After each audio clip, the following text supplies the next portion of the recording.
গৌর সীতানাথ প্রেমানন্দে একবার হরি হরি বল। নিতাই গৌর সীতানাথ প্রেমানন্দে একবার হরি হরি বল।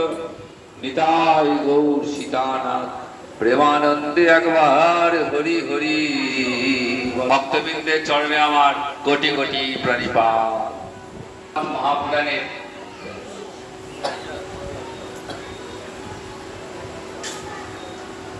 আজ তৃতীয় দিবস।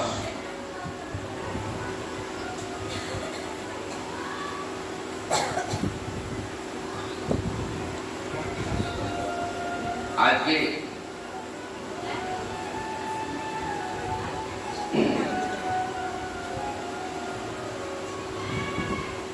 আমরা ভরত বংশের বর্ণনা একটু শুনব।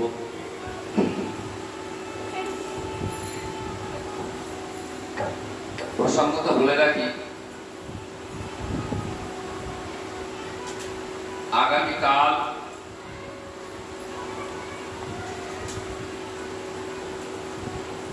শ্রীকৃষ্ণের আবির্ভাব।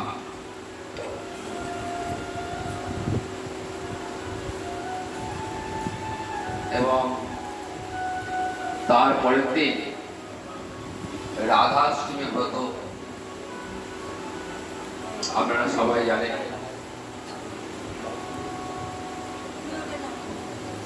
তো এই রাধাষ্টমীর ব্রতের যে কথাটি, রাধারানীর কথা, আবির্ভাব লীলা, সেটাও এইখানেই আমরা আস্বাদন করব। সুতরাং আগামীকাল এবং পরশু এই দুটো দিনই খুব গুরুত্বপূর্ণ।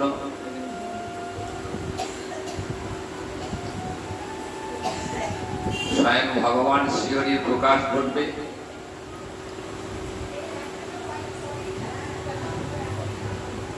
আর ঠিক তার পরের দিনই আমরা পেয়ে গেছি রাধাষ্টমী। এই দুটো দিনই সবাই আসার চেষ্টা করবেন। তো আজকে আমরা দেখে নিই যে রাজর্ষি ভরতের কথা আমরা শুনেছিলাম, যে রাজর্ষি ভরত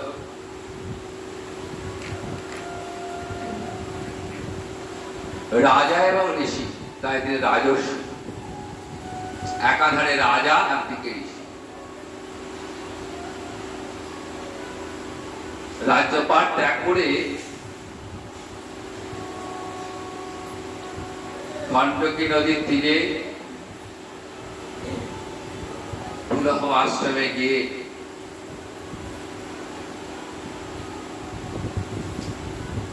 ভজন করছে। ভজন করতে করতে নদীর জলে একটা হরিণ শাবক ভেসে যাচ্ছে। সেটা দেখে তার বড় মায়া হলো।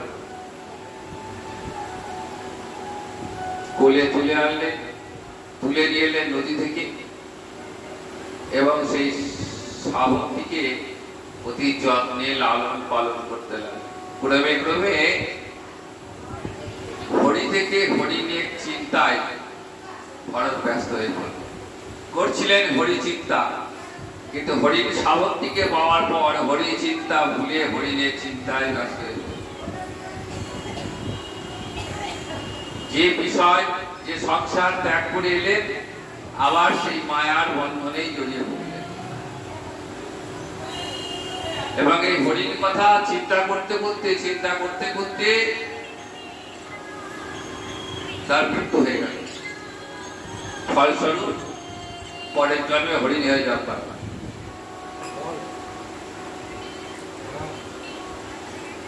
কিন্তু হরিণ হয়ে জন্মালেও কৃষ্ণ স্মৃতি কিন্তু হৃদয় মাঝে ছিল। শ্রীমদ্ ভাগবতে কেমন শিক্ষা দেখুন, যে দেহ নষ্ট হলেও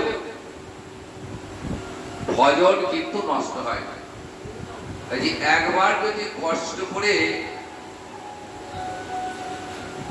কৃষ্ণ ভজন করতে পারা যায়, ভজনের ফল কিন্তু নষ্ট হয় না। দেহ নাশ হলেও সাধনটা নষ্ট হবে না। দেহটা পঞ্চভূতের বিকার দেয়, দেহটা একদিন না একদিন নাশ হবেই। কিন্তু যে ভজন সাধন আমি করেছি, সেই ভজন সাধনের যে ফলটা, সেই ফলটা কিন্তু আমার জন্ম জন্মান্তরে থেকেই যায়। তাই শ্রীমদ ভাগবত শিক্ষা দিলেন যে আর যাই করো যেন করুণাময় ভগবান শ্রীহরির চরণ ছাড়া হয়েও না।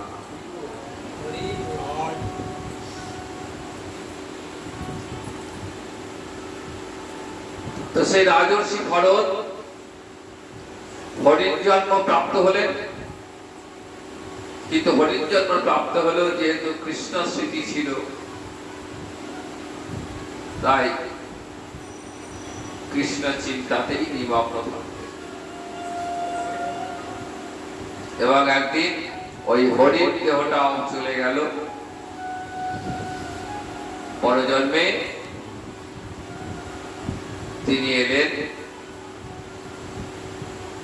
মনুষ্য দেহে এলেন, কিন্তু এই জন্মে একদম সম্পূর্ণ নিজেকে গুটিয়ে রেখে দিলেন। জড় ভরত দেখে মনে হতো কথা বলতে পারে না, বোবা, কানে শুনতে পায় না, কালা। ভাবটা নিজের থেকে এমন রেখেছিলেন, কারণ পাছে যদি বিষয় সংস্পর্শে আবার এরকম পতন হয়ে যায়, অন্তরে ভয় ছিল। তাই কোনো বিষয় সংস্পর্শে থাকবেন না। ভাইদের সংসারে থাকতেন, ভাইদের টুকটাক কাজকর্ম করে দিতেন, আর যা যুক্ত তাই পেতেন। এই জন্মটা ওইভাবেই কাটালেন। তো সেই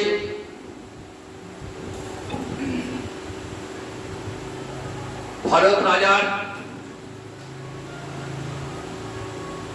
কথা প্রসঙ্গে সুখদেব বলছেন, মহারাজ, ভরতের সুমতি নামে এক পুত্র ছিল। এই সুমতির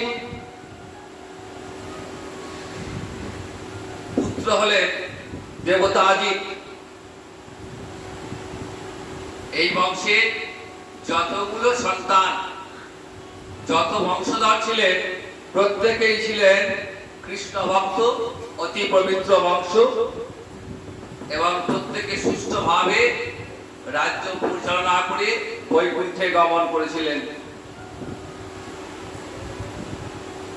অনন্তর প্রিয়ব্রত কৃত রথচক্রে আঘাতে যে 7টা দ্বীপ এবং সাগরের সৃষ্টি হয়েছিল, সেটা পরীক্ষিত জানতে চাইলেন সুখদেবের কাছ থেকে। তখন সুখদেব মহারাজকে বলছেন, এই যে ভুবন, এই ভুবনের মধ্যে 7টা দ্বীপ রয়েছে।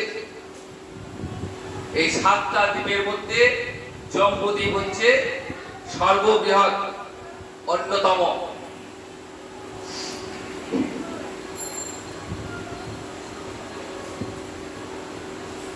বলিরাজ যখন দান করছিলেন ভগবানকে, আমরা পরের দিন আস্বাদন করব বামনাবতারের কথা। সেই বলি মহারাজ যখন বামনকে দান করতে গেলেন, তখন বামন তো 3 পা দান চেয়েছিলেন, 2 পায়ে ত্রিভুবন অধিকৃত হয়ে গেছে, আর কোথাও পা রাখার জায়গা নেই। তখন এই ভগবানের নখের আঘাতে ব্রহ্মাণ্ড ছিদ্র হয়ে গেছে, এবং সেই ছিদ্র পথে গঙ্গা প্রবাহিত হলেন। তিনি গোবিন্দের চরণ ছুতা, তাই তিনি বিষ্ণুপতি।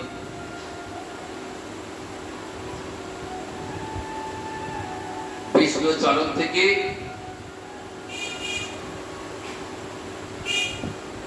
তিনি মর্তে আগমন করলেন।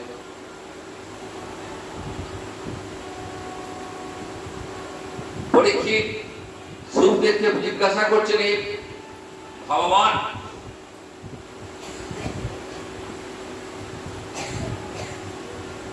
তো ভগবান শ্রীহরি তিনি তো সমস্ত জীব জগতের স্রষ্টা।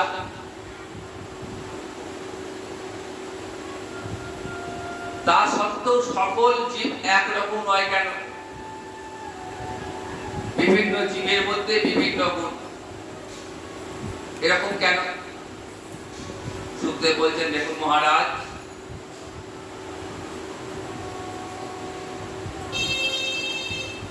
এই জীব জগৎ প্রকৃতির দ্বারা নিয়ন্ত্রিত।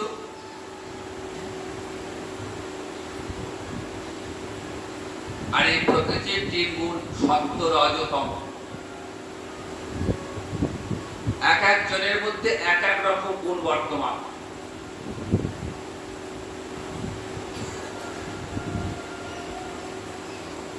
যিনি সত্য গুণের অধিকারী তিনি সাত্বিক শ্রদ্ধার বশবর্তী হয়ে আপন কর্ম করেন। যিনি রজগুণের অধিকারী রাজসিক শ্রদ্ধাবশত কাজকর্ম করেন। আর যিনি তমগুণের অধিকারী তিনি তামসিক শ্রদ্ধার বশবর্তী হয়ে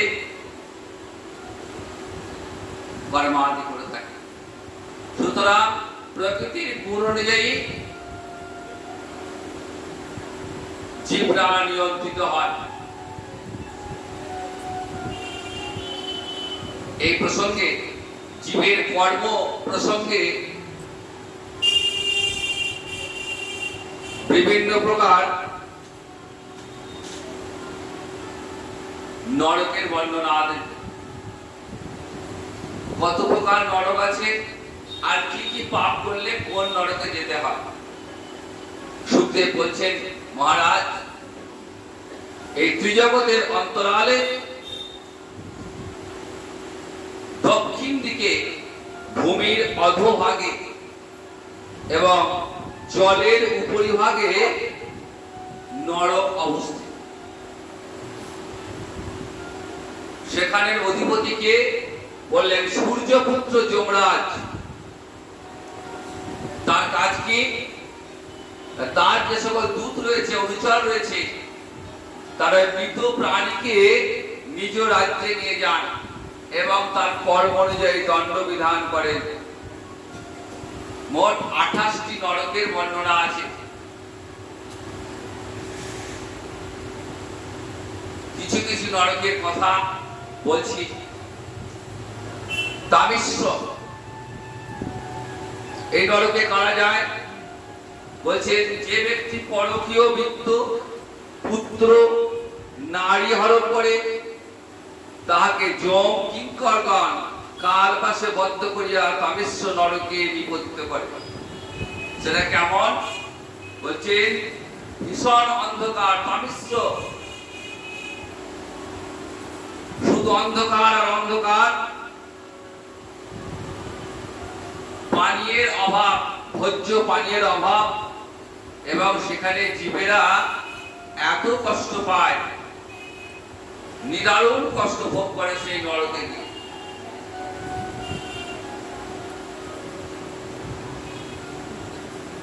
অন্ধ তামিশ্র।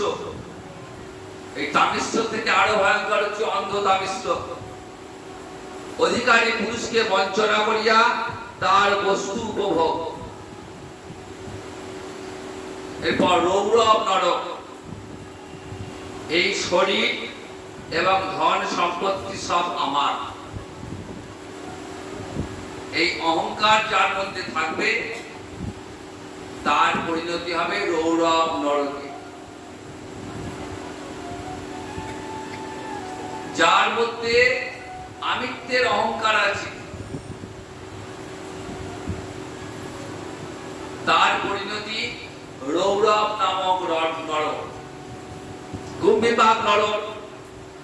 নিজ প্রাণের পরিপুষ্টির জন্য পশু পক্ষী বধ করে। বৈতরণী, সৎকুল সম্ভূত হয়েও ধর্মের মর্যাদা নষ্ট করলে তাকে বৈতরণী নামক নরকে যেতে হয়। অয়ম্পান নরক। এখানে কারা যায়? যারা সুরা পান করে, মদ্যপান করলে তার এই নরকে গমন হয়। রক্ষগান ভজন বলছে নরবধ করিয়া ভৈরবাদী অর্চনা করলে, নর বলি দিলে তার পরিণতি হচ্ছে রক্ষগান ভজন নামক নরকে পতন হয়। পর্যাবর্তন, গৃহে অতিথি আসলে তার প্রতি অসন্তুষ্ট হলে, খারাপ ব্যবহার করলে কোথায় যেতে হয়? এই পর্যাবর্তন নামক নরকে যেতে হয়। এইভাবে 28টা নরকের বর্ণনা বলছেন। এর রাজন যমপুরীতে এরকম অসংখ্য নরক রয়েছে। যম দূতগণ পাপীগণকে কালপাশ দ্বারা বন্ধন করিয়া যমরাজের নিকট হইয়া যান। সেখানে যমরাজ পাপ পুণ্যের বিচার করে যার যেমন পাপ তাকে সেরকম নরকে প্রেরণ করে দেন। যারা ধার্মিক, যারা কৃষ্ণ ভজন করেন, যাদের অন্তরে, যাদের হৃদয় মাঝে একবার অন্তত কৃষ্ণ নাম উদিত হয়েছে, যার জিহ্বায় কৃষ্ণ নাম উচ্চারিত হয়েছে, তাকে কিন্তু এত দুঃখ কষ্ট ভোগ করতে হয় না। কোথায় যায়? স্বর্গলোকে গিয়ে পরম আনন্দ লাভ করে। পাপ পুণ্য, পাপ করলে নরক, পুণ্য করলে স্বর্গবাস। এইভাবে পাপ পুণ্যের ক্ষয় হবে। পাপের ক্ষয়, পুণ্যের ক্ষয় হয়ে গেলে আবার পুনরায় কর্মফল ভোগ করবার জন্য দেহ নিয়ে এই অসার সংসারে ফিরে আসতে হবে।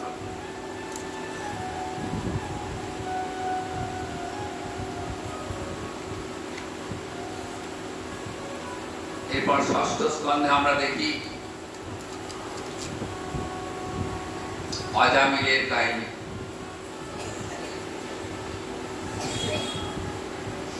হরিনামের, হরিকথার এমনই মহিমা,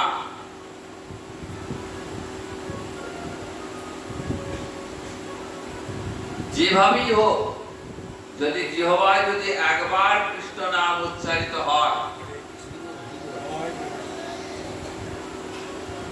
তার ফল কি হয়? এই অজামিল হচ্ছে তার প্রমাণ।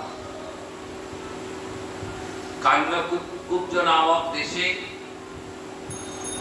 অজামিল উচ্চকোটি ব্রাহ্মণ ছিলেন, কিন্তু নিজ কর্মদোষে ব্রাহ্মণের ধর্ম ত্যাগ করে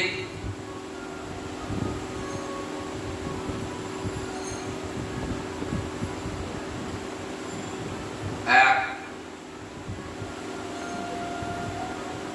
দাসীর সঙ্গে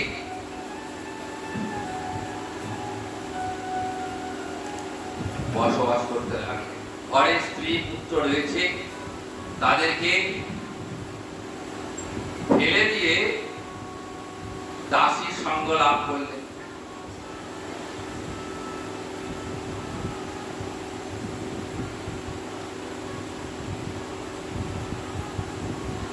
এবং কালক্রমে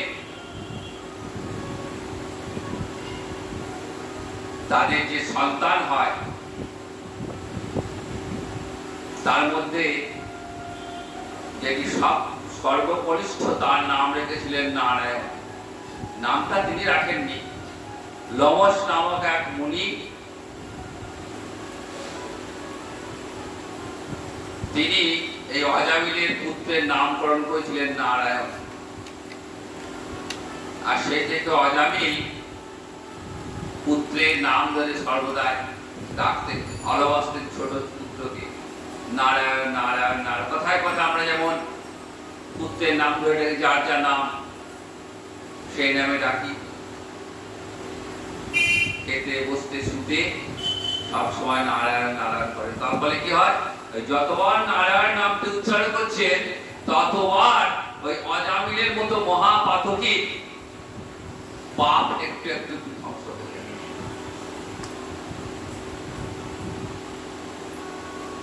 নামের কেমন মহিমা দেখুন, জিহ্বায় যতবার নাম উচ্চারিত হবে ততবার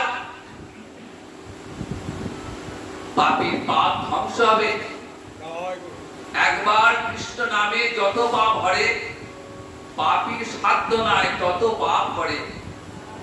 কেমন মহিমা দেখুন কৃষ্ণ নামে। একবার কৃষ্ণ নাম করলে যত পাপ দূরীভূত হয়ে যায়, পাপীর সাধ্য নেই ততটা পাপ করতে পারে। অজামিল তার প্রমাণ। মৃত্যুকালে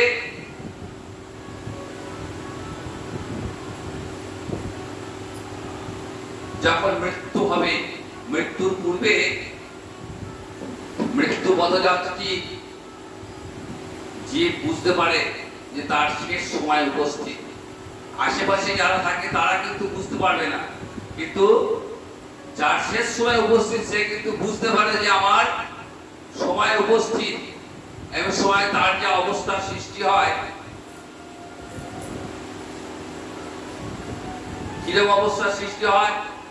মৃত্যুর পূর্বে অজামিল দেখছেন চারজন কালো কালো মোষের মতো বিশাল চেহারার অদ্ভুত প্রকৃতির মানুষ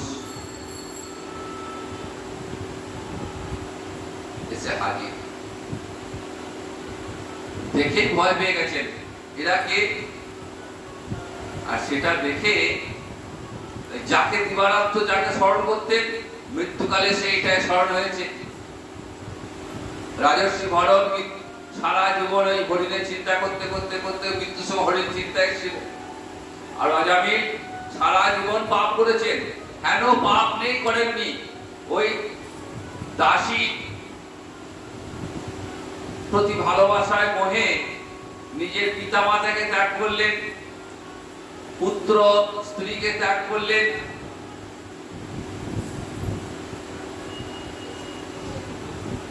যা পৈতৃক সম্পত্তি সব নষ্ট করে ফেললেন। শেষে আর কিছুই সঞ্চিত নেই, এবার চুরি ডাকাতি করতে লাগলেন। দেশের রাজা ব্রাহ্মণ সন্তান বললে একবার ছেড়ে দিলেন, দ্বিতীয়বার একই কাজ করলেন, একদম দেশ থেকে তাড়াতাড়ি জঙ্গলে থাকতে লাগলো। তাহলে যার যা ধর্ম সেই সেই ধর্ম অনুসারে তার আচরণ পালন করা উচিত। শাস্ত্রের শিক্ষা দেখুন। উচ্চকোটি ব্রাহ্মণ ছিলেন অজামিল, সেখান থেকে তার কোথায় পতন হয়ে গেল? নিজের স্ত্রী পুত্র পিতা মাতাকে ত্যাগ করে এক দাসীর মোহে তার সঙ্গে জীবন কাটিয়ে পাপের শেষ সীমায় পৌঁছলেন।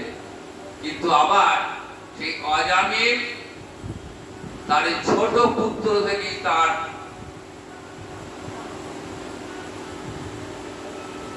উন্নতির পথ প্রশস্ত হয়ে গেল, পাপ মুক্ত হতে লাগলেন। তাই যমদূতকে দেখেই সঙ্গে সঙ্গে নারায়ণ নারায়ণ নারায়ণ করে ডেকেছেন। যে ডেকেছেন না, চারজন বিষ্ণুদূত এসে হাজির। নারায়ণ নামটা 4 অক্ষরে, তাই চারজন বিষ্ণুদূত এসেছেন।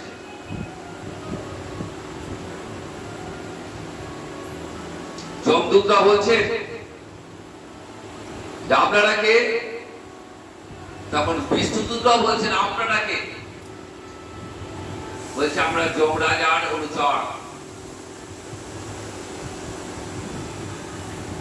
বিষ্ণুদূতরা বললেন আমরা বৈকুণ্ঠ থেকে এসেছি, আমরা ভগবান শ্রীকৃষ্ণের অনুচর।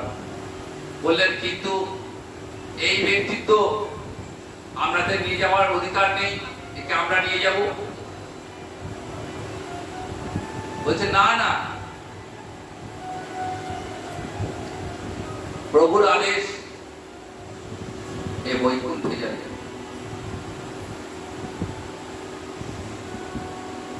যমদূত টানছে আর বিষ্ণুদূত টানছে।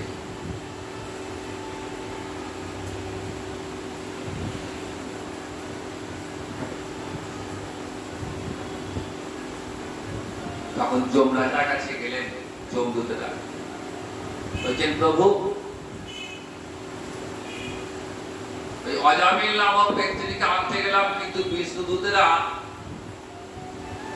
দিলেন না, বললেন তার নাকি কোনো পাপ নেই, তার পাপ ক্ষয় হয়ে গেছে। যমরাজাও তো বুঝতে পারছেন না যে অজামিলের এত পাপ কি করে ক্ষয় হলো।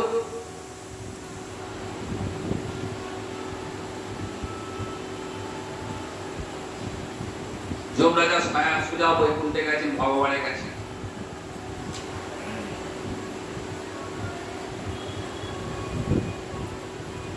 যে প্রভু অজামিলের যা পাপ হিসাব করে দেখলাম, তাতে তার অনন্ত নরক যন্ত্রণায় তার শ্রেয়, এটাই তার উপযুক্ত জায়গা। তা আপনার দূতেরা তাকে বৈকুণ্ঠে নিয়ে যাবার জন্য এসছে। ভগবান যমরাজ কি বলছেন? যাচ্ছে যমরাজ, তুমি তো বৈষ্ণব, তুমি তো আমার ভক্ত, তা তুমি এটুকু জানো না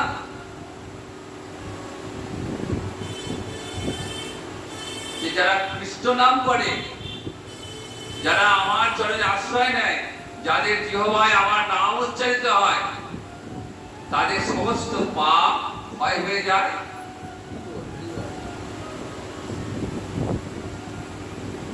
আজকের পর থেকে তুমি কিন্তু আর কোন কৃষ্ণ ভক্তের দেহ স্পর্শ করবে না।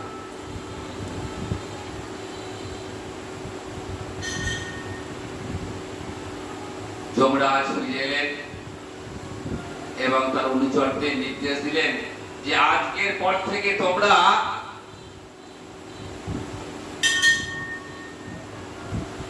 কোন বৈষ্ণবের গায়ে যারা হাত দেবে না, যারা কৃষ্ণ ভজন করে, কৃষ্ণ নাম করে, এমন কোন ব্যক্তিকে তোমরা স্পর্শ করবে না। তাহলে কৃষ্ণ নামের ফল দেখুন, কৃষ্ণ নাম বললে স্বয়ং যমরাজ পর্যন্ত তাকে স্পর্শ করতে চিন্তা ভাবনা করবে। এই প্রসঙ্গে একটা ছোট্ট গল্প বলি।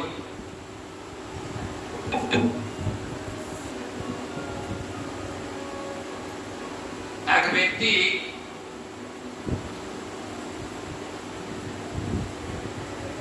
তিনি গণিকালয়ে যেতেন,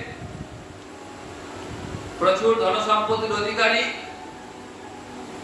পয়সা সম্পত্তি সব এই গণিকালয়ে গিয়ে সব পয়সা নষ্ট করেছে। শেষে এমন অবস্থা যে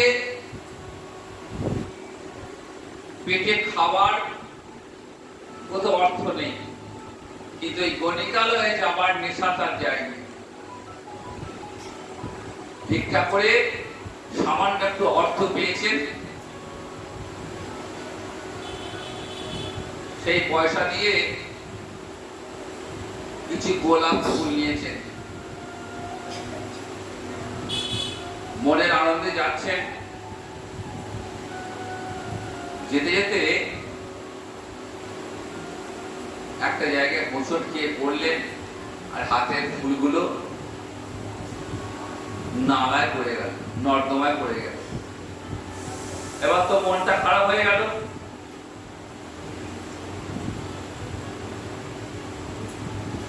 আর তো সেদিনকার মতো যাওয়া হবে না।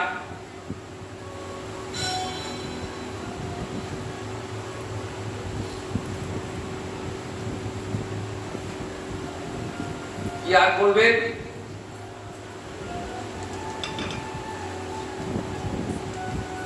গোলাপ ফুলটা ওই নর্দমা থেকে তুলে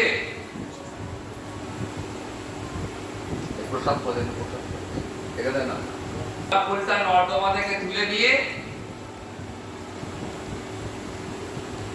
গোবিন্দায় নমঃ কৃষ্ণায় নমঃ বলে দিয়েছে। দেখুন কথায় বলে উড়োপাই গোবিন্দায় নমঃ কথায় আছে। তো সেটা দেখছি আমার তো আর সেদিনকার মতো যাওয়া হলো না। কি করবো? ওই ফুলটাকে শ্রদ্ধার সঙ্গে নয়, পয়সা দিয়ে কিনে কি নষ্ট করবো, তাই কৃষ্ণায় নমঃ বলে দিলেন। ওই যে একবার বলেছেন কৃষ্ণায় নমঃ ফুলটা দিয়ে, তার ফল কি? মৃত্যু হয়েছে, মৃত্যুর পর জমালয়ে গেছে। চিত্রগুপ্ত হিসাব করে দেখছেন যে তো কোনো পূর্ণ কাজ নেই, যে গণিকালয়ে গমন করে তার মতো পাপী আর কেউ নেই, সুতরাং অনন্ত নরকভোগ বিধান দিলেন। বিধান হয়ে গেছে, এমন সময় চিত্রগুপ্ত খেয়াল করলো না একটু পুণ্য সঞ্চয় আছে, যে একবার জিহ্বাতে কৃষ্ণ নাম উচ্চারিত হয়েছিল। বলছে প্রভু একটু দেখছে একটু পুণ্য আছে। তখন যমরাজ বলছেন যে এক কাজ করো, ওকে ডাকো। ডেকে তখন জিজ্ঞাসা করছে, দেখো তোমার সামান্য একটু পুণ্য আছে, তারপর অনন্ত নরক ভোগ, তা তুমি কোনটা আগে করে দেবে বলো। অনেক চিন্তা করে বললো আগে পুণ্যটা ভোগ করে দেবে, তারপরে পাপ ভোগ করবে। বলো বেশ, 5 মিনিট তুমি সময় পাবে। ওই 5 মিনিট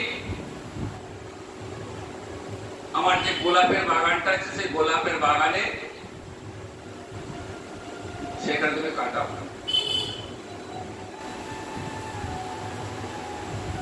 গোলাপের বাগানে গিয়ে দেখছি সুন্দর সুন্দর গোলাপ, আর অতি সুমিষ্ট সুঘ্রাণ আসছে। কেউ নেই, মনের আনন্দে ঘুরছে আর গাছ থেকে গোলাপ তুলছে, কৃষ্ণায় নমঃ কৃষ্ণায় নমঃ কৃষ্ণায় নমঃ, মনের আনন্দে ঘুরছে। গোটা বাগানে যত ফুল ছিল সব ছিঁড়ে কৃষ্ণ গোবিন্দ চরণে দান করল।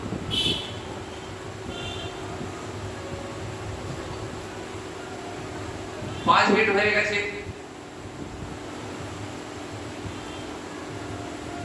এবার তো নরক ভোগ। কিন্তু ওদিকে বিষ্ণুলোক থেকে চলে এসছে বিষ্ণুর পুত্ররা, জমালয় থেকে তাকে নিতে চলে এসছে। বলছেন যমরাজ, প্রভু পাঠালেন এই আপনার বাগানে কেউ একজন আছে দেখুন, সে আমাদের প্রভুর নাম করে ফুলাপন করেছে, তো তাই প্রভু পাঠালেন নিতে। যমরাজ ছুটতে ছুটতে সে দেখছেন বাগানের একটাও ফুল নেই, সব ফুল পড়ে গেছে। আর তাকে জিজ্ঞাসা করলেন তুমি কি করেছো? বলছেন আমি ফুল ছিঁড়েছি আর গোবিন্দকে নিবেদন করেছি। করেছো কি? জমালয়ে এসে তুমি গোবিন্দকে সেবা করেছো? যমরাজ আর স্পর্শ করার সাহস পেলেন না। সেই ব্যক্তি বিষ্ণুলোকে গমন করলেন। শ্রীমদ্ ভাগবত কৃষ্ণ নামের মহিমা কেমন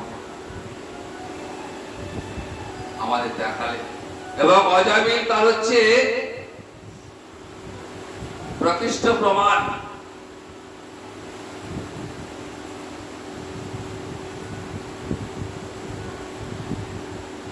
অজয়বীরের কাহিনী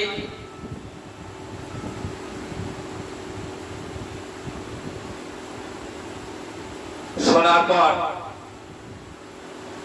সুতমুনি বলছেন যে মহারাজ পরীক্ষিত প্রচেতাগণের বংশ বিস্তার পুনরায় বিস্তারিতভাবে জানতে চাইলে সুখদেব বলছেন যে প্রাচীন বহির প্রচেতা নামক 10 জন পুত্র ভগবান শিবের আজ্ঞা অনুসারে ব্রহ্মচার গর্ভজাত কন্যাকে বিবাহ করলেন এবং তাহার গর্ভে দক্ষ নামক এক পুত্র জন্মগ্রহণ করলেন। এই দক্ষের 10,000 পুত্র ছিল, কিন্তু নারদ এই 10,000 পুত্রকে তত্ত্ব জ্ঞান দান করার ফলে এরা সংসার ত্যাগ করে চলে গেলেন। দক্ষ পুনরায় 1,000 পুত্রের জন্ম দিলেন, কিন্তু সেই পুত্ররাও নারদের তত্ত্ব জ্ঞান শুনে তারাও সংসার ত্যাগ করে চলে গেলেন। তখন দক্ষ নারদকে অভিশাপ দিলেন যে তুমি কোনো জায়গায় বেশিক্ষণ স্থির হয়ে থাকতে পারবে না, এটা অভিশাপ। তোমার জন্য প্রজা সৃষ্টি ব্যাহত হলো। অতঃপর দক্ষের 60টি কন্যা হলো এবং এই 60টি কন্যার বিবাহ দিলেন এবং এই 60 কন্যা কালক্রমে পৃথিবীতে প্রজা সৃষ্টি হলো, ত্রিভুবন পরিপূর্ণ হলো।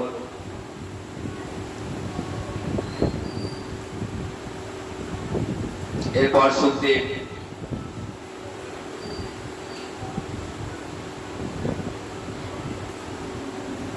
গুরুর মহিমা বর্ণনা প্রসঙ্গে গুরু বাক্য অবমাননা করলে তার কি ফল হয় সেই কথা বলতে গিয়ে বৃত্রাসুরের কথা বললেন।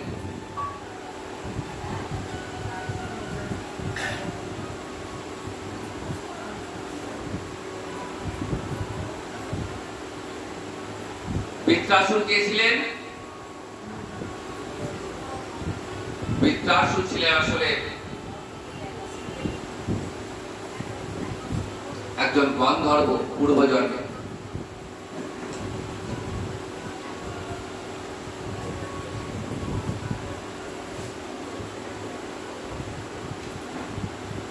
তো এই রাজার 100 পুত্র ছিল, 100 স্ত্রী ছিল, কিন্তু রাজার কোনো সন্তান ছিল না।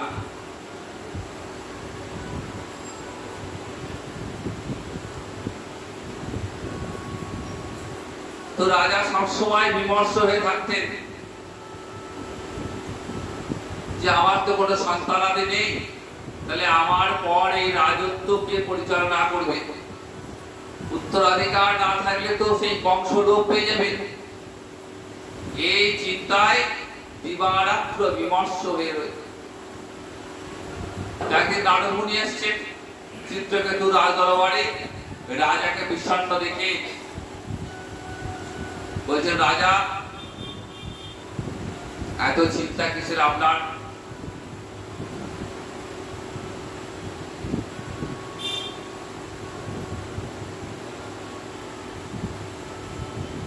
রাজা তখন সমস্ত ঘটনা বললেন।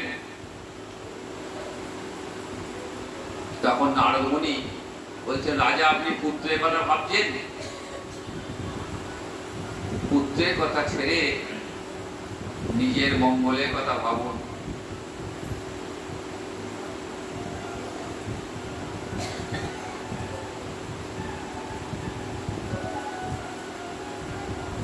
পুত্র থাকলে যে আপনি সুখী হবেন এমন কিন্তু নয়।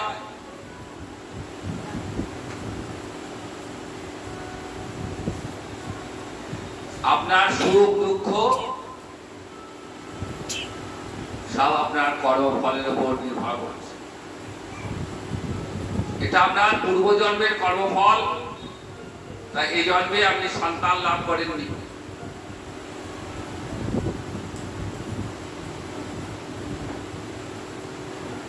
নানা রকম তত্ত্ব জ্ঞানের উপদেশ দান করলেন নারদমুনি, কিন্তু চিত্রকেতুর মন সেই পড়ে রয়েছে পুত্রের দিকে। তখন নারদ বললেন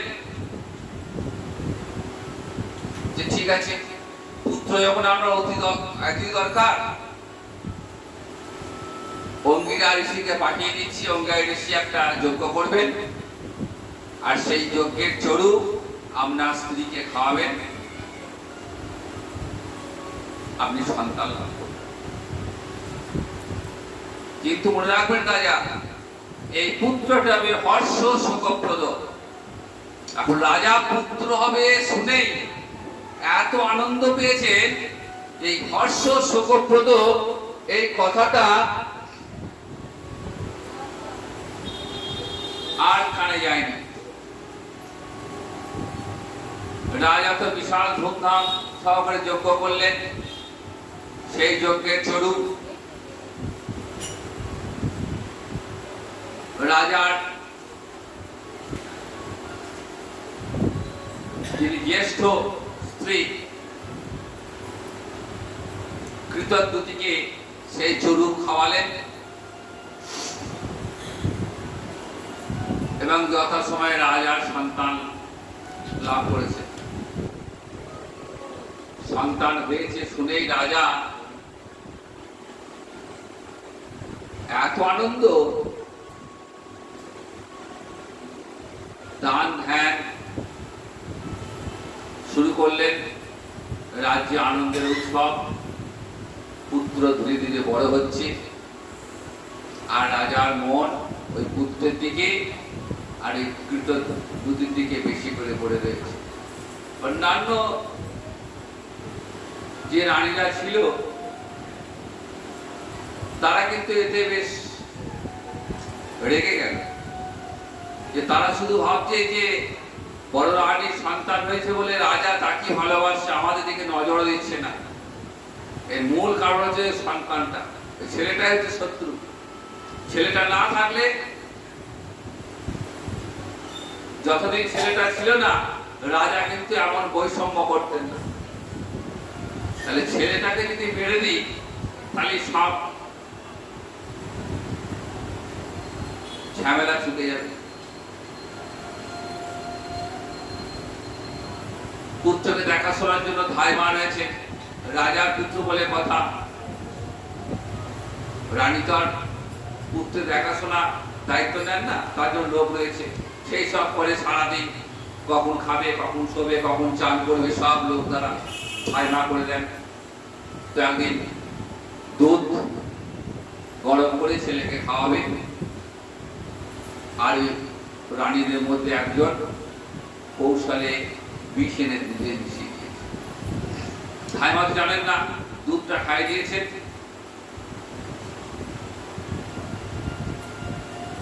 খাওয়ানোর সঙ্গে সঙ্গে রাজার পুত্রের সারা দেহটা নীল হয়ে গেছে, বিষে ভর্তি হয়ে গেছে, আর সারা দেয় না, চোখ মেলে তাকায়। ধাইমা রানীকে রাজাকে খবর দিলেন। রাজা ছুটতে ছুটতে এসছেন, রানী এসছেন। রানী কপাল চাপড়াচ্ছেন, রাজা বুকে হাত দিয়ে হাই হাই করছেন। এমন সময় আবার নারদ মুনি এসেছেন।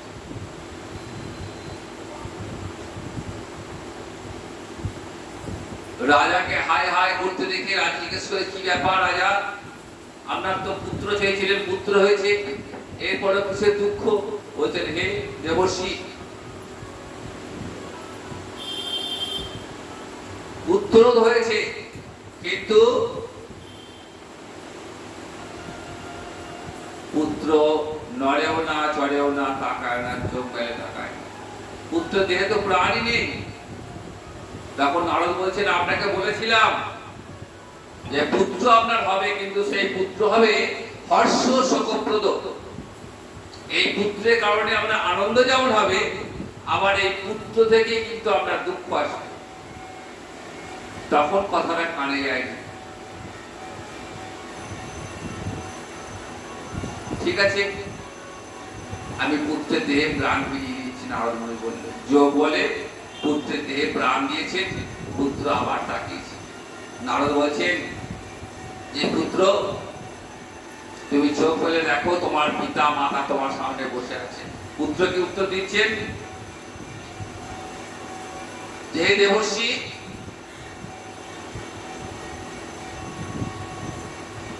আমার তো কোনো একটা পিতা মাতা নেই, ইনি আমার কোন জন্মের পিতা মাতা? এর আগে আমি বহুবার এই ধরাধামে এসেছি, আর এক একটা জন্মে আমার এক এক পিতা মাতা।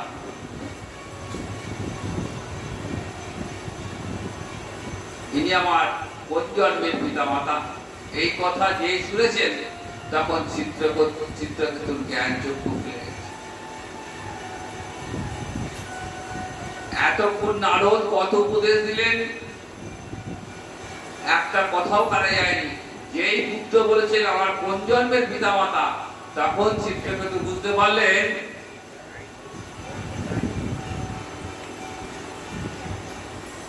যে পুত্রের জন্য আমি আমার এত চিন্তা ভাবনা,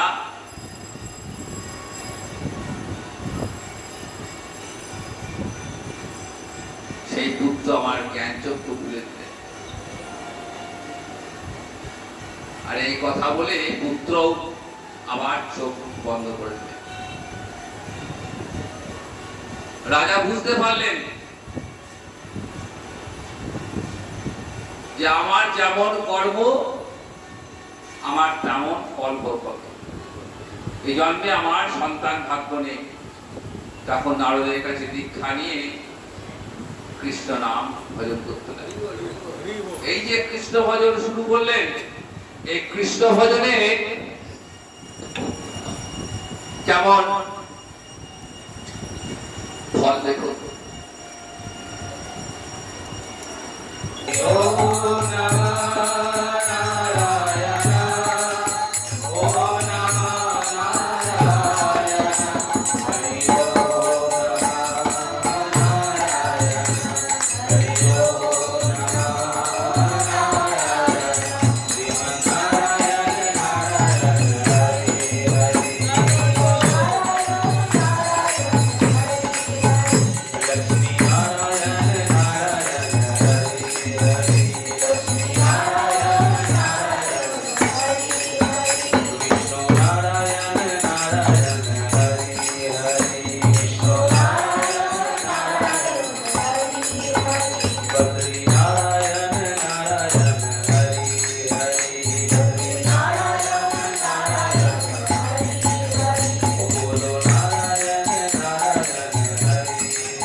भागवत महापुराण की जय। जय श्रीमद् भागवत महापुराण की।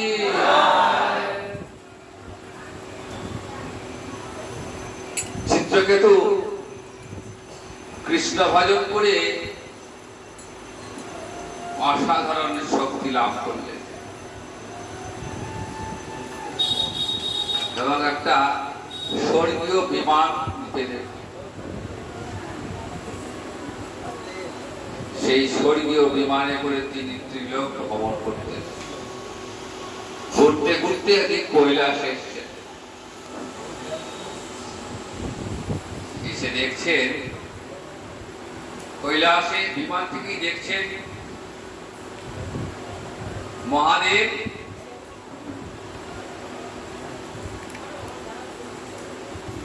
পার্বতীকে কোলে বসিয়ে বৈরাগ্যের উপদেশ দান করছে।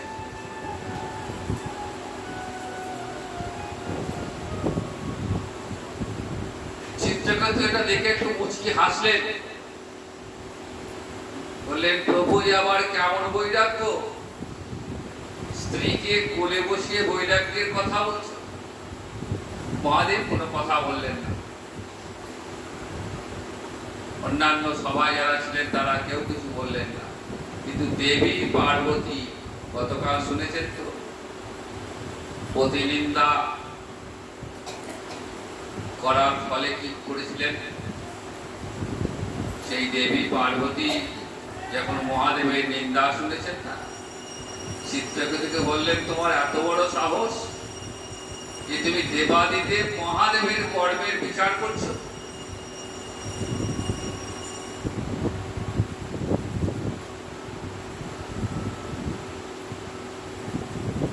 সংসার করলে কি বৈরাগ্য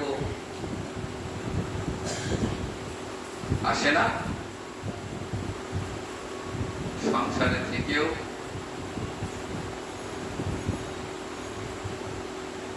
বৈরাগ্য আনা যায়।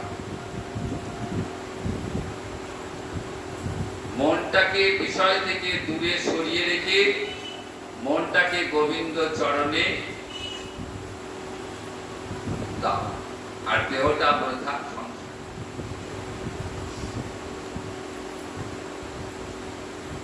শ্রীমদ্ ভাগবত আমাদের দেখাচ্ছে যারা ভাগবত ধর্ম প্রচার করছে, ব্যাসদেব তিনি সংসার।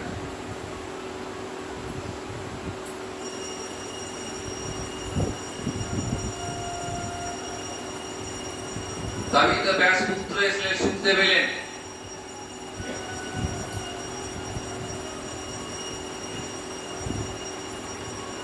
সুতরাং সংসার করলে যে কৃষ্ণ ভজন হবে না এমন কথা নয়। কৃষ্ণ ভজন করতে গেলে যে মুনি ঋষি হতে হবে এমন কথা নয়। আমার ভজনটাই আসল। আমি সংসারে থেকে করি আর আশ্রমে করি। আমি আশ্রমবাসী হলাম, আমার বৈরাগ্য সবাই দেখছে বাইরে, বেশটা আমার বৈরাগ্যের বেশ, কিন্তু অন্তরে আমার বিষয় কামনা প্রবল। ওই বৈরাগ্যের কোনো দাম নেই। সংসারে থেকে সংসার ধর্ম পালন করতে করতে কৃষ্ণ ভজন মহাপ্রভুর উপদেশ।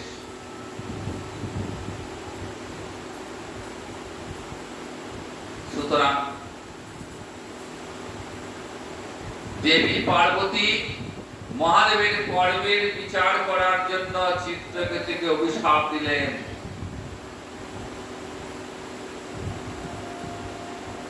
তুমি পশু হয়ে জন্মাও।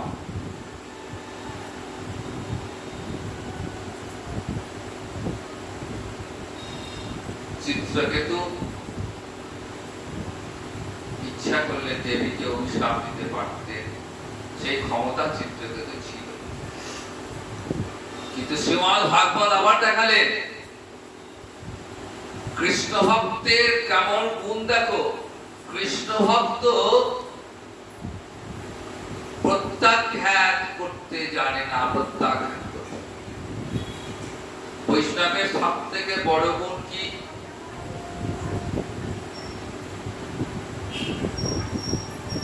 না, বৈষ্ণবকে যদি কেউ অপমান করে, বিনিময়ে বৈষ্ণব তাকে অপমান করে। কারণ বৈষ্ণব ভাবেন যে আমার আবার মান কিসে, এমন সুন্দর মানব দেহ পেয়ে আমার এই দেহটাকে আমি ভজন সাধনেই লাগাতে পারলাম না, আমার আবার কিসের মান?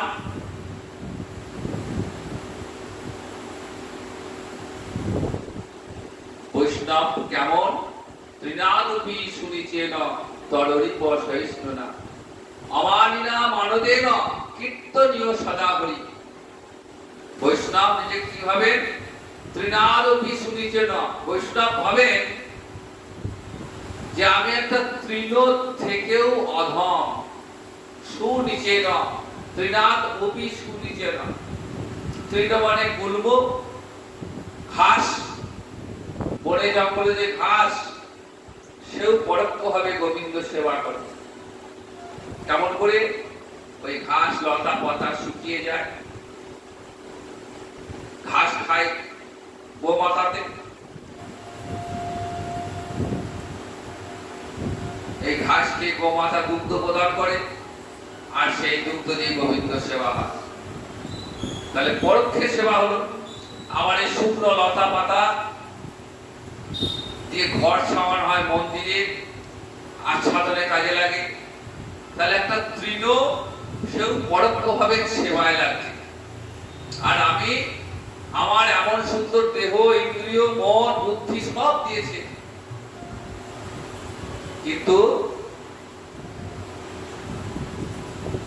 আমি কৃষ্ণ সেবায় লাগাতে পারলাম। তৃণাদপি শুনিছেন তরণীব সহিষ্ণু না। বৈষ্ণব হচ্ছে বৃক্ষের মতো সহিষ্ণু।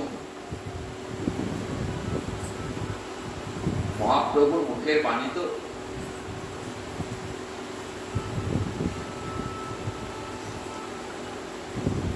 বৃক্ষের মতো বৈষ্ণব হচ্ছে বৃক্ষের মতো সহিষ্ণু, শত ঝড় ঝঞ্ঝা বিপদ যতই আসুক না কেন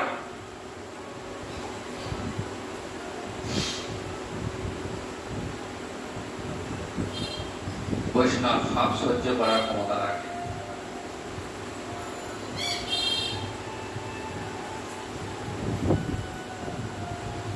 গৌরলীলায় হরিদাসকে কেমন করে বেত্রাঘাত করেছে দেখেছেন তো, কি প্রহার করছে কাজের লোকেরা, কিন্তু হরিদাসের কেমন সহ্য ক্ষমতা দেখুন।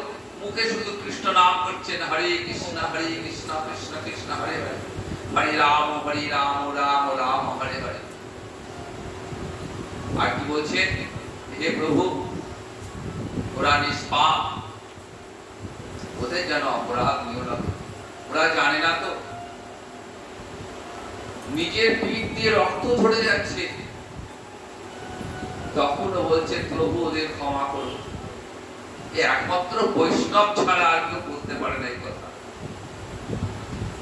কাজে বৈষ্ণব চিনিতে নারে দেবেরও শপথি, বৈষ্ণবকে চেনা যার তার ক্ষমতা, দেবতারাও চিনতে পারেন না বৈষ্ণবকে।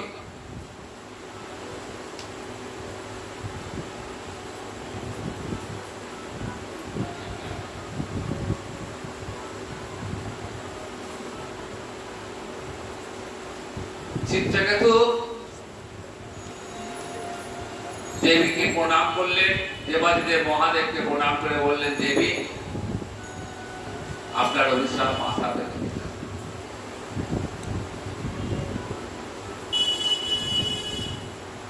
আজকে এই দেহেতে আমি গন্ধর্ব আছি, রাজা আছি, পরের জন্মে আমি অসুরে জন্মাবো, তাতে আমার দুঃখ নেই, কিন্তু যে ভজনের শক্তি আমি লাভ করেছি সেই ভজন তো আমার কখনো হারাবে না।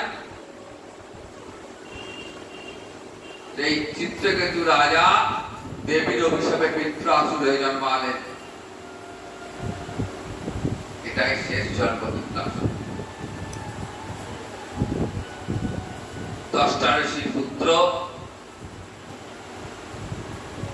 বৃত্রাসুর, 10টা ঋষির পুত্র বিশ্বরূপ দেবতাদের পুরোহিত নিযুক্ত হয়েছিলেন। দেবগুরু বৃহস্পতির সঙ্গে দেবরাজের একটু অশান্তি হয়ে যায়, বৃহস্পতি চলে যায়, তখন 10টা ঋষি পুত্র বিশ্বরূপকে পৌরোহিত্য পদে বরণ করে দেবরাজ দিল। এই 10টা ঋষি স্ত্রী ছিল আমার অসুর কন্যা,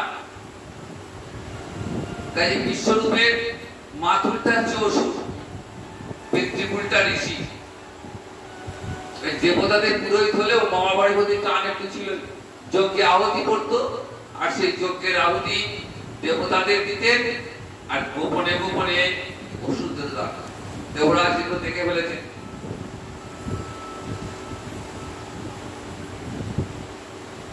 সঙ্গে সঙ্গে বিশ্বরূপকে মুন্ডচ্ছেদ, ঋষি গেলেন দেখে দেবরাজ ইন্দ্রকে বধ করল। ঋষিও তারা তো কম তেজ নয়, তিনিও বসে বললেন যজ্ঞ করতে, ভয়ঙ্কর যজ্ঞ, আর ক্রোধের সঙ্গে যজ্ঞ করছে। করতে করতে কি হলো, ওই বেদ মন্ত্র উচ্চারণে একটু এদিক ওদিক হয়ে গেল। বেদ মন্ত্র উচ্চারণে কিছু নিয়ম আছে, উচ্চ স্বর, মধ্যম স্বর, নিম্ন স্বর, এই স্বরের ত্রুটি বিচ্যুতি হলেই ফল উল্টো হয়ে যাবে।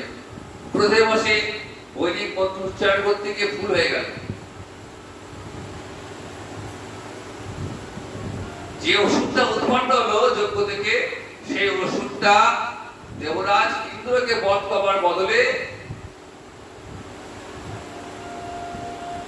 সে নিজেই ইন্দ্রের দ্বারা নিহত। এই যে বৃত্রাসুর, ভগবানের কৃপাতেই বৃত্রাসুরের জন্ম রাজা চিত্রকেতু। ভয়ঙ্কর অত্যাচারী, সমস্ত দেবতারা স্বর্গ থেকে বিচ্যুত হয়ে গেছেন, ভয়ে যেতে পারছে না কেউ। সবাই ভগবান বিষ্ণুর কাছে গেলেন, প্রভু বৃত্রাসুর হাতে রক্ষা করুন। ভগবান সব শুনে বললেন, কোনো চিন্তা করো না, ও বৃত্তাসুর আমার ভক্ত, আমি যাচ্ছি। তবে তোমরা বৃত্তাসুরকে হত্যা তোমরা করতে পারবে না, কোন অস্ত্রের দ্বারা ওকে হত্যা করা যাবে না। একমাত্র ওই দধিচি মুনির কাছে যাও, যদি দধিচি মুনি তার অস্থি তোমাদের দেয়, তবেই তোমরা সেই অস্ত্র দিয়ে বজ্র নির্মাণ করবে, আর সেই বজ্রের আঘাতে বৃত্তাসুরের মৃত্যু হবে, নতুবা আর কোনো উপায় নেই। ইন্দ্রাদি দেবগণ গেলেন দধিচি মুনির কাছে। দধিচি মুনি সব শুনে বললেন যে যদি আমার এই দেহ কোনো ভালো কাজে লাগে, তাহলে আমি এখনই দেহ ত্যাগ করছি। যোগ বলে দেহ ত্যাগ করলেন, আর সেই দধিচি মুনির অস্থি নিয়ে এসে বজ্র নির্মিত করলেন। বৃত্তাসুরের সামনে দাঁড়িয়েছে। বৃত্তাসুর বলছে, না দেরি করো না দেবরাজ, এখনই আমাকে হত্যা করো। আমার এই দেহ থেকে প্রাণটা বেরিয়ে গেলে আমার আর জন্ম হবে না, আমি গোবিন্দ চরণ প্রাপ্ত হব। ওই গোবিন্দ চরণ পাওয়ার জন্য আমার মনটা ছটফট করছে। কেমন ছটফট করছে জানো?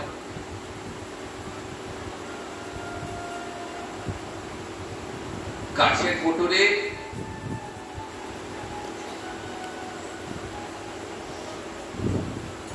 পাখি ছানা থাকে, ডিম ফুটে পাখি ছানা হয়েছে, মা পাখি সকালে বেরিয়ে গেছে খাবার সন্ধানে, সন্ধ্যাবেলায় ফিরবে।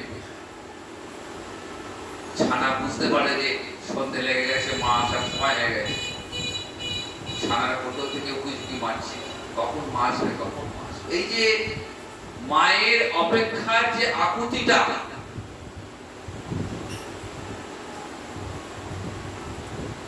ছানার যেমন আকুতি মাকে পাওয়ার জন্য, আমার অন্তরে আর সেরকম আকুতি গোবিন্দকে পাওয়ার জন্য। কেমন উদাহরণ দিচ্ছে দেখুন। আর একটা উদাহরণ দিলেন, বললেন প্রসিদ্ধ ভর্তিকা রমণী, যে নারীর স্বামী বিদেশে থাকে, প্রসিদ্ধ ভর্তিকা বলে স্বামী আছে বিদেশে বহু দূরে, বহুদিন পর ঘরে ফিরছে, পতিব্রতা রমণী স্বামীর অপেক্ষায়, তার মনটা কেমন হবে?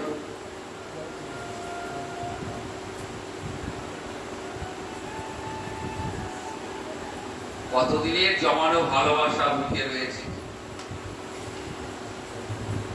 স্বামী আসছেন তো, আর সত্যি হচ্ছে না, কতক্ষণে আমি ওই মুখটা দর্শন করব।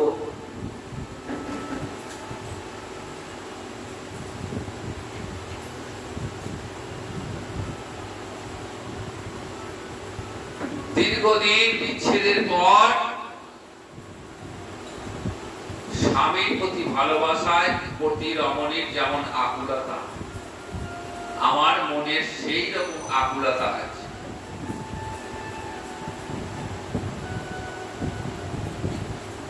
তাই দেবরাজ, তুমি আর এক মুহূর্ত দেরি করো না, এখনই আমার অঙ্গে আঘাত করো বজ্র দিয়ে।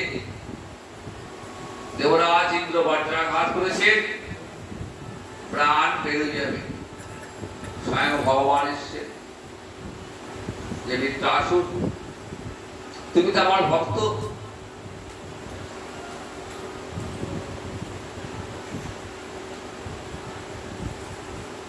আমার ভক্তের কোন বাসনা আমি অপূর্ণ রাখি না। কি নেবে বলো? কৃষ্ণ ভক্ত কি বলে, যে প্রভু আমার কিচ্ছু চাই না, না কৃষ্ণ না রসাধিপত্যম না সার্বভৌম। আমার পৃথিবীর আধিপত্য চাই না, রসতের আধিপত্য চাই না, স্বর্গ চাই না, ব্রহ্মপদ চাই না, আমি কিছুই চাই না। আমি যেন প্রভু জন্মা জন্মান্তরে তোমার ওই চরণে।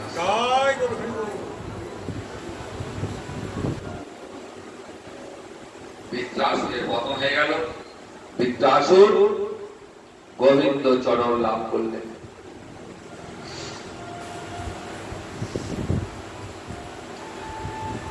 এরপর সুতমণি অদিতির পুত্র সূর্যের বংশ এবং মরুদ্গণে যে বায়ু 49 বায়ু রয়েছে না, সেই বায়ুর উৎপত্তির কথা শোনালেন। অদিতির গর্ভে এলেন ইন্দ্রাদি দেবগণ, আর দিতির গর্ভে হিরণ্যকশিপু হিরণ্যাক্ষ।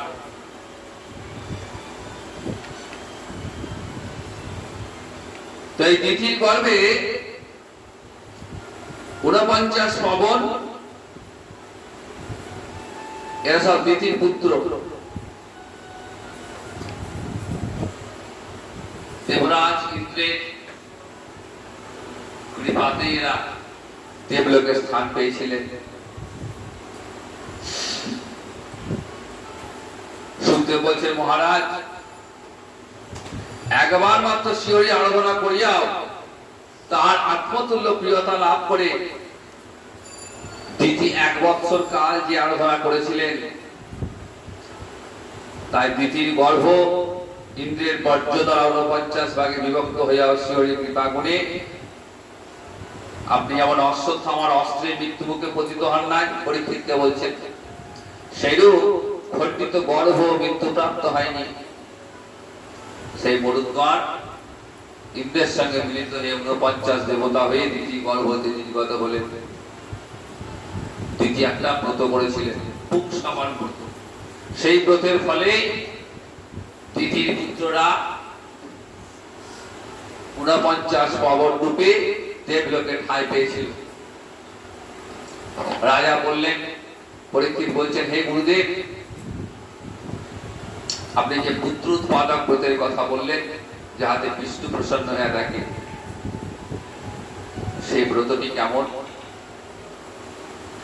সুখদেব বলছেন, স্ত্রী লোকেরা পতির অনুমতি লইয়া অগ্রায়ণ মাসে শুক্ল পক্ষের প্রতিপদে এই সর্বকামপ্রদ ব্রত আরম্ভ করিবে। প্রাতঃকালে দন্তমার্জন স্নানাদি করিয়া শুক্ল বর্ণ পরিদেহ ও উত্তরীয় ধারণ করিয়া ব্রাহ্মণগণের অনুমতি লইয়া পূর্বোক্ত মরুদ্গণের জন্ম বৃত্তান্ত শ্রবণ করিয়া বিষ্ণু ও লক্ষ্মী পূজা করিবে। স্বামী স্ত্রী উভয় করতে পারে, যে কোনো একজন করলে ফল লাভ হবে। যদি পত্নী করার অসমর্থ হয়, পতি একাগ্র চিত্তে এই ব্রত সাধন করবে। এরপর আমরা সাধন করব ভক্ত প্রহ্লাদের কথা। প্রহ্লাদ এবং সেই প্রসঙ্গে হিরণ্যকশিপুর কথা।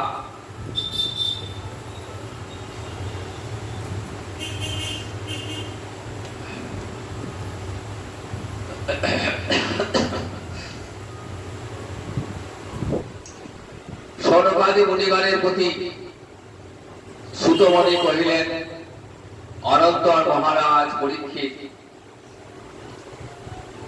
সুখদেবকে জিজ্ঞাসা করছেন, হে ব্রাহ্মণ, আমার মনে একটা সংশয় তৈরি হয়েছে। যে ভগবান সাক্ষাৎ পরমানন্দ স্বরূপ, স্বয়ং সকল প্রাণীর পক্ষেই তুল্য প্রিয় সহিত, তাহলে তিনি বৈষম্যযুক্ত ব্যক্তির ন্যায় ইন্দ্রের ইষ্ট সাধনের জন্য দিতির পুত্রদ্বয়কে বধ করলেন কেন?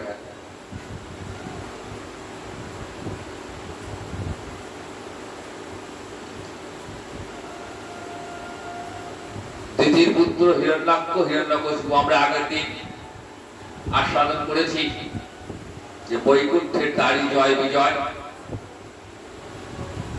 তারা পরপর 3 জন্ম অসুর জন্ম প্রাপ্ত হয়েছিলেন। এই প্রথম জন্ম হিরণ্যাক্ষ হিরণ্যকশিপু। বড় অবতারে ভগবান হিরণ্যাক্ষকে বধ করে রসাতল থেকে পৃথিবীকে তুলে এনেছিলেন। আর নৃসিংহ অবতারে হিরণ্যকশিপুকে হত্যা করে ভক্ত প্রহ্লাদকে রক্ষা করলেন। যুগে যুগে ভগবান এই বার্তা দিচ্ছে যে আমার ভক্তের কখনো পতন হয় না, আমার ভক্তকে আমি সর্বতভাবে রক্ষা করি। নমে ভক্ত প্রণশ্যতি, গীতা বাক্যে অর্জুনকে দিয়ে প্রতিশ্রুতি করালেন, কথা দাও জগতে জীবকে তুমি এই প্রতিজ্ঞা বাক্য শ্রবণ করাও যে আমার যে ভক্ত হবে তার কখনো পতন হবে না। নমে ভক্ত প্রণশ্যতি। সেই প্রহ্লাদ মহারাজ যখন মাতৃগর্ভে নারদ মুনির কৃপা লাভ করেছিলেন, ভক্তের কৃপা ছাড়া ভক্তি লাভ হয় না। শ্রীমদ্ ভাগবতে প্রতিটি ছত্রে ছত্রে এই ভক্তের কথা। প্রহ্লাদ মহারাজ কি, প্রহ্লাদ মহারাজ কি, প্রহ্লাদ মহারাজ কি।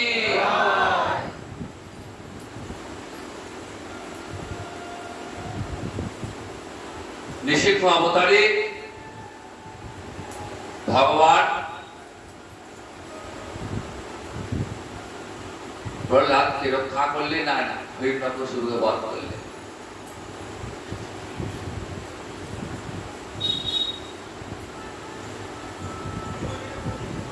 হিরণ্যকশিপু ভ্রাতা হিরণ্যাক্ষের হত্যার প্রতিশোধ নেবে বলে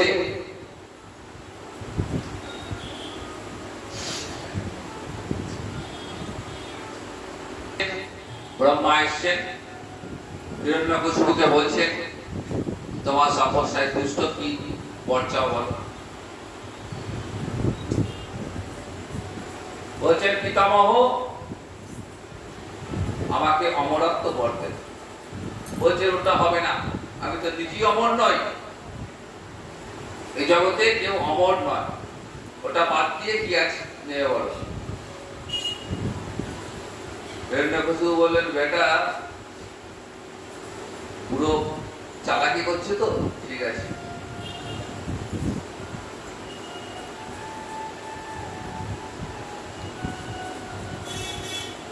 একটু ঘুরিয়ে বললেন ঠিক আছে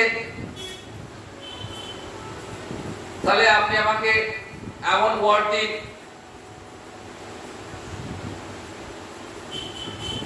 এই জগতে কোন প্রাণী, আপনার সৃষ্ট কোন প্রাণী যেন আমাকে হত্যা করতে না পারে। ব্রহ্মা বলেন বেশ তাই হবে, তাই দিলাম। এই জগতের কোন অস্ত্র দিয়ে আমায় যেন হত্যা করতে না পারে। ব্রহ্মা বললেন তাই হবে। জলে স্থলে অন্তরিক্ষে কেউ যেন হত্যা করতে না পারে। ব্রহ্মা বললেন তাই হবে।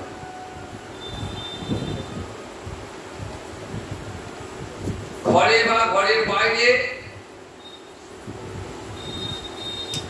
যেন কেউ হত্যা করতে না পারে। ব্রহ্মা বললেন তাই হবে। ব্রহ্মা তো মনে মনে ভাবছে তুই যা নিচ্ছিস নে না, তোকে তো আমি কিছু করবো না, তোকে তো হত্যা করবেন আমার প্রভু এসে।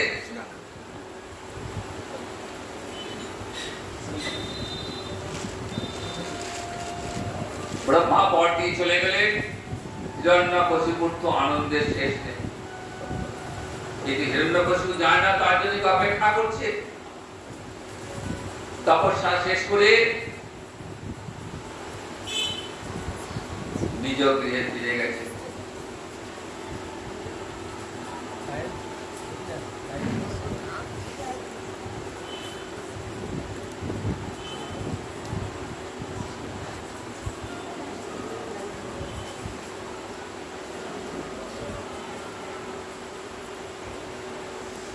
ইতিমধ্যে হিরণ্যকশিপুর স্ত্রী কয়াধু ইচ্ছা প্রসব বর লাভ করেছিলেন। হিরণ্যকশিপু ফিরে আসা পর্যন্ত তিনি পুত্র প্রসব করবেন। কয়াধুর গর্ভ থেকে প্রহ্লাদ ভূমিষ্ঠ হয়েছে। পুত্র একটু বড় হয়েছে, গুরুগৃহে পাঠালেন। শুক্রাচার্যের দুই পুত্র পাণ্ডব অমরদের কাছে পাঠিয়ে দিলেন।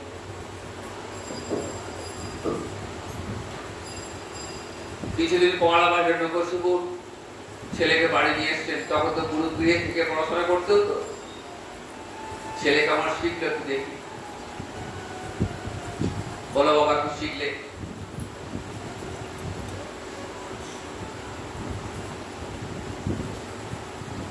বলছেন বাবা আমি গুরুগৃহ থেকে এই শিক্ষায় লাভ করলাম যে সমস্ত বিদ্যার মধ্যে শ্রেষ্ঠ হলো হরিভক্তি।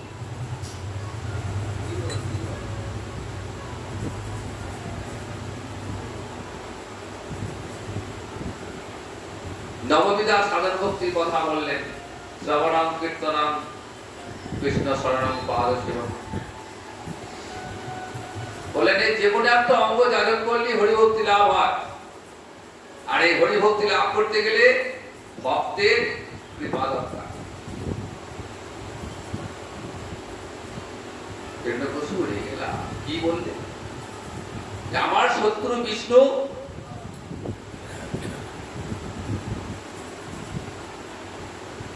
আর সেই হরিভক্তি শ্রেষ্ঠ।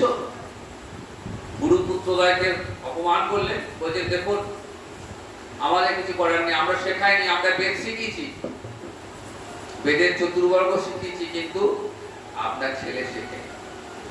ঠিক আছে আবার নিয়ে যাচ্ছি। আবার নিয়ে গেছেন। এইবার কিন্তু খুব কড়া শাসন রেখে শেখাচ্ছে। কিন্তু প্রহ্লাদের অন্তরে তো শুধুই হরিভক্তি। গুরুপুত্র তো অপমান করেন না, তাদের কথা শোনেন, কিন্তু তার হৃদয়ে প্রবেশ করে না। দিবারাত্র তিনি বিষ্ণু বিষ্ণু বিষ্ণু বিষ্ণু। একদিন পুত্রদ্বয় একটু গুরুপুত্রদ্বয় বাইরে গেছে, আশ্রম কিছুদিন জন্য ফাঁকা, অন্যান্য বালকদের সঙ্গে খেলা করছে।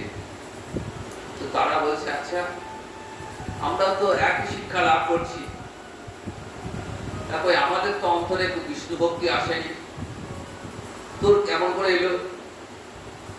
বালকদের বলছে দেখ এই কৃষ্ণ ভক্তি মহতের কৃপা ছাড়া হয় না। আমি যখন মাতৃগর্ভে ছিলাম না, তখন নারদ মুনির কাছে থেকে আমি ভক্তি লাভ করেছি। নারদ মুনির কাছে কৃষ্ণ কথা শুনতে শুনতে শুনতে শুনতে ভক্তের কৃপায় আমার ভক্তি লাভ হয়েছে।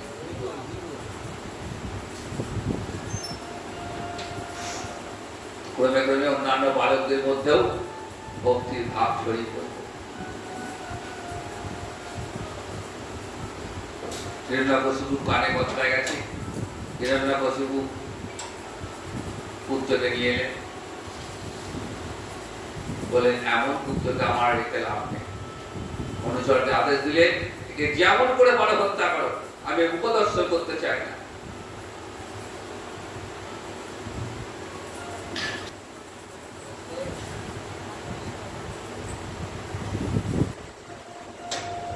অনুচররা প্রহ্লাদকে নানা ভাবে হত্যার চেষ্টা করে, যতবারই চেষ্টা করে ততবারই ব্যর্থ হয়ে যায়।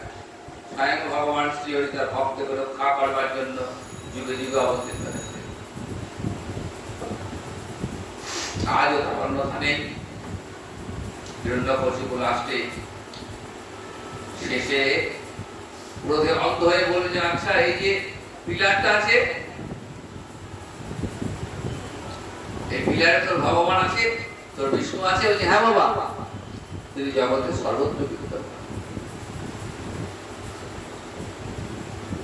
রাগে হিরণ্যকশিপু মুষ্টিবদ্ধ করে পিলারে আঘাত করছেন, সঙ্গে সঙ্গে পিলার বের করে বেরিয়ে এলেন এক ভয়ঙ্কর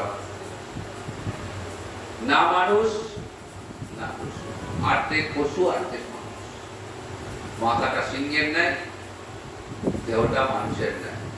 নরসিংহ রূপ ধারণকারী, সেই নরসিংহ রূপ ধারণকারী ভগবানের অবতার, নৃসিংহ অবতার। ভয়ঙ্কর যুদ্ধ শুরু হলো প্রহ্লাদ হিরণ্যকশিপুর সঙ্গে। যুদ্ধ করতে করতে যখন হিরণ্যকশিপু ক্লান্ত হয়ে পড়েছেন, তখন হিরণ্যকশিপুকে নিজের উরুতে বসালেন। ওই যে ব্রহ্মা আশীর্বাদ করেছেন জলে নয়, স্থলে নয়, অন্তরিক্ষে নয়। কোথায় বসালেন? নিজের উরুতে বসালেন। ঘরে নয়, বাইরে নয়, চৌকাঠে। এই জগতের কোনো ব্রহ্মা সৃষ্ট কোনো জীবের দ্বারা হত্যা করা যাবে না। তাই এমন এলেন ভগবান, স্বয়ং ভগবান এলেন। তিনি এই জগতের সৃষ্ট জীব নন। আর অস্ত্র নিজের হাতে নখ দিয়ে হিরণ্যকশিপুর বক্ষ করে বিদীর্ণ করে দিলেন। ভয়ঙ্কর ক্রোধে নৃসিংহ ভগবান ক্রোধগ্নি শর্মা, কেউ কাছে স্পর্শ হচ্ছেন না। প্রহ্লাদ কে দেবতারা পাঠালেন, যাও। পুত্রকে দেখলে যেমন পিতার রাগ প্রশমিত হয়ে যায়, এরকম প্রহ্লাদকে দেখে ভগবানের সেই ক্রোধ প্রশমিত হল। প্রহ্লাদকে কোলে বসিয়ে প্রহ্লাদকে আশীর্বাদ করলেন। তারপর প্রহ্লাদ দীর্ঘদিন রাজত্ব করলেন।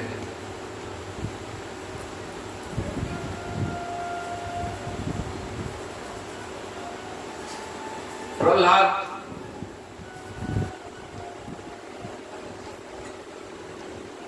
জগৎকে শিক্ষা দিলেন যে দেখো, অন্তরে যদি ভক্তি থাকে, কৃষ্ণ ভক্তি থাকলে, মন প্রাণ যদি গোবিন্দ চরণে সমর্পণ করে দেওয়া যায়, তার সব দায়িত্ব স্বয়ং ভগবান শ্রীহরি নেয়।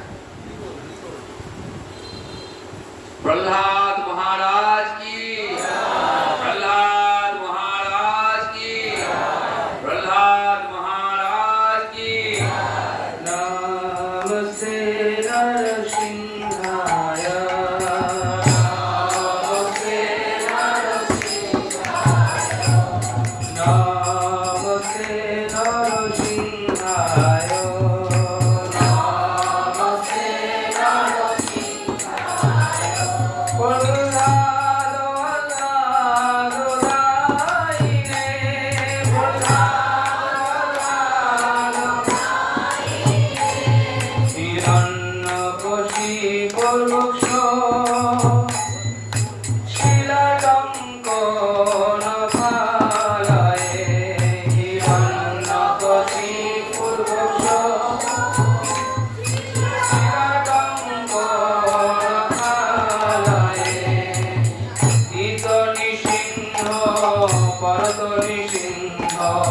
যত যত জানি তত নৃসিংহ,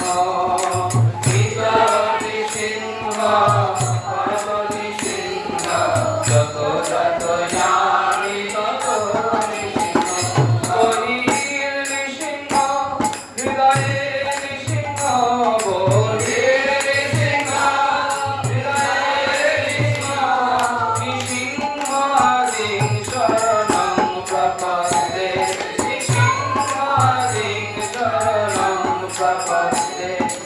তব পর কমল বরে নভ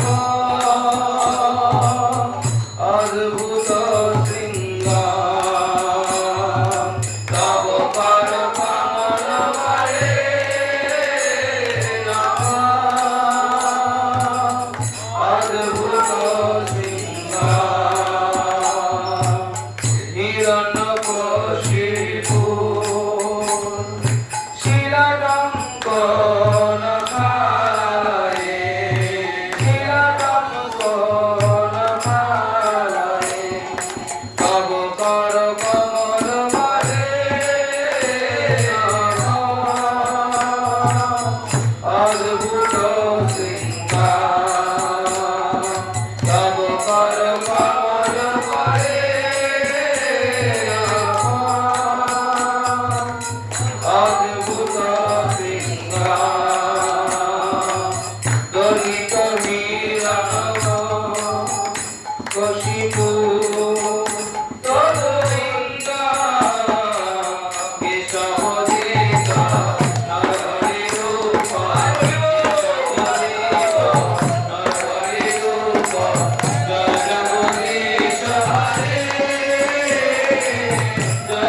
জয় জয় বল ভাগবত মহাপুরাণ কি জয় জয় শ্রীমদ ভাগবত মহাপুরাণ কি জয় জয় শ্রীমদ ভাগবত মহাপুরাণ কি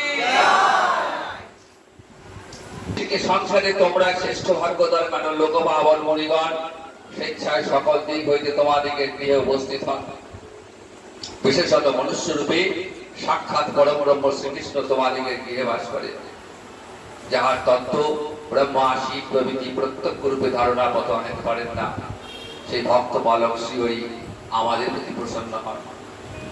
হে মহারাজ, পূর্বে ময়দান ভগবান রুদ্রদেবের যশ বিনষ্ট করেছিল, ভগবান বিষ্ণুকে উদ্ধার করলেন।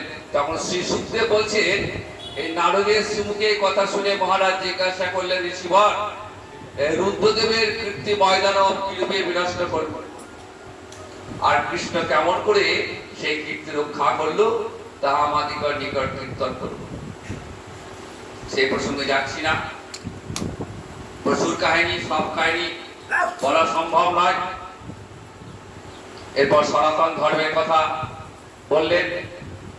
সনাতন ধর্মের কথা বলার পর